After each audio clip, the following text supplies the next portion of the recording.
Here we've got a vector valued function, and we're going to use this one to explore a little bit about the derivative of vector valued functions and visualize this on our graph. So what I've got here is a graph of the vector valued function. I did that in Desmos, and it's about a 0 to 2 pi range, just enough to get us a feeling for what it looks like, and then again we can use this to visualize our derivative a little bit.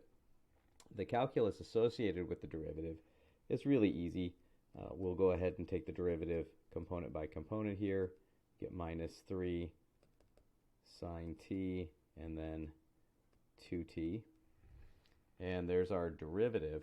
And if we were to plot these vectors out for various values of t, what we would find is that they represent very much the same as a tangent would have in Calc 1.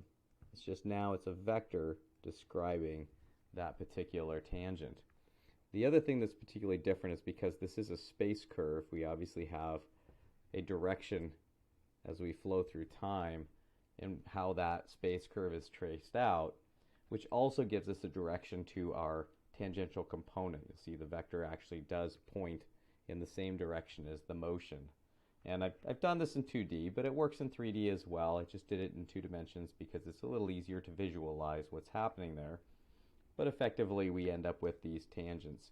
And often I'll use the analogy of swinging a tennis ball around on the end of a string, and if you were to snip the string, the ball would head off in the direction of that tangential velocity.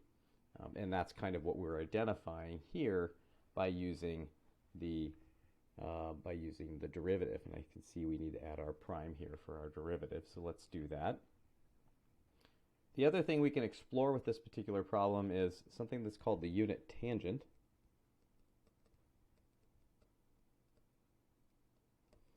And as it seemingly applies, we're looking for a unit vector that is tangent to the curve, and it is in fact just that. It gets the capital letter T,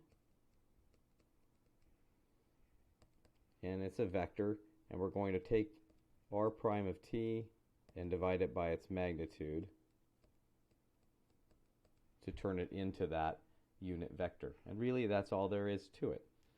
If we wanted to try that with this one, we could. The magnitude of r prime here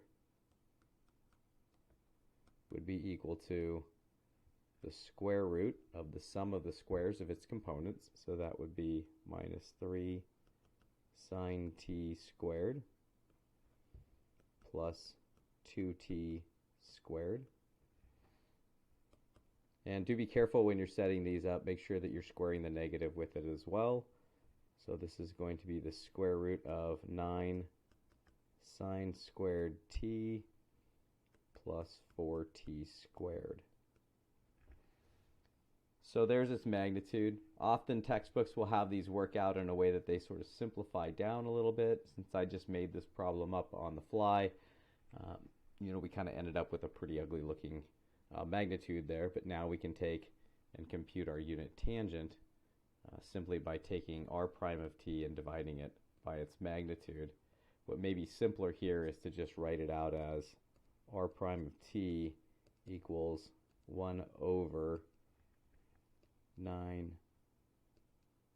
sine squared t plus 4t squared, all rooted, times the vector r of t, so minus 3 sine t 2t. Now, we probably should push that in there so that we see it and kind of investigate it maybe component by component, but because we ended up with kind of a yucky looking magnitude there, it might make more sense to just leave that out in front.